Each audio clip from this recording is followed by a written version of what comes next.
अपना मन के स्थिति के मजबूत रखे के चाही। मन के स्थिति मजबूत रही तो कौनो परिस्थिति में रउआ निदान निकाल सकतानी।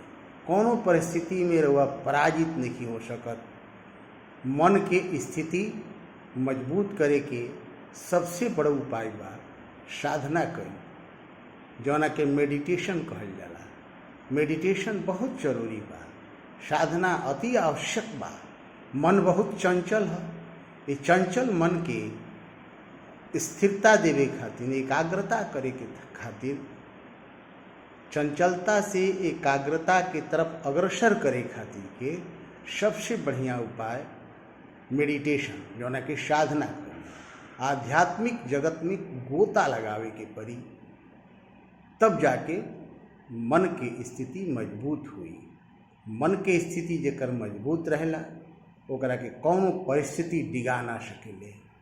जीवन में बहुत बड़ ई एगो फैसला बा, एकरा के रउआ सब अपना जीवन में उतारी, तब रउआ कौनो भी परिस्थिति में कौनो भी तरह की स्थिति आई तो रउआ ओकर मुकाबला कर सकतानी।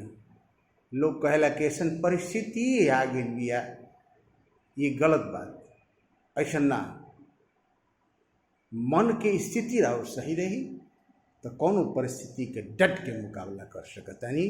ऐसे मन के स्थिति के सही करे खातिर के आध्यात्मिक जगत के अंतर्गत प्रवेश करी, गोता लगाई, ओकरा में अपना के डुबाई, आ ओकरा से जौन शक्ति मिली वो शक्ति से और मन स्थिति भरपूर मजबूत हुई, जौना से कोनो भी परिस्थिति में रउआ बाध्य नहीं हो सकत।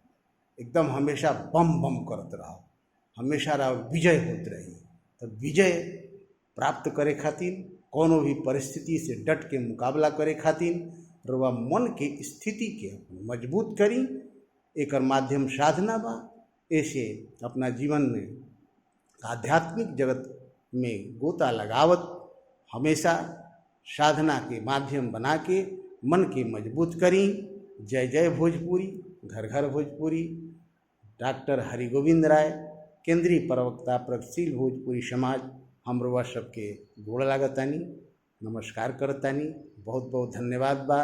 रउआ सब वीडियो देखिला, एकरा के लाइक करीला, शेयर करीला, सब्सक्राइब करीला। ऐसे ही आशीर्वाद बनौले रही और जीवन में आनंद से अपना के खूब बढ़िया से जीवन यापन करी।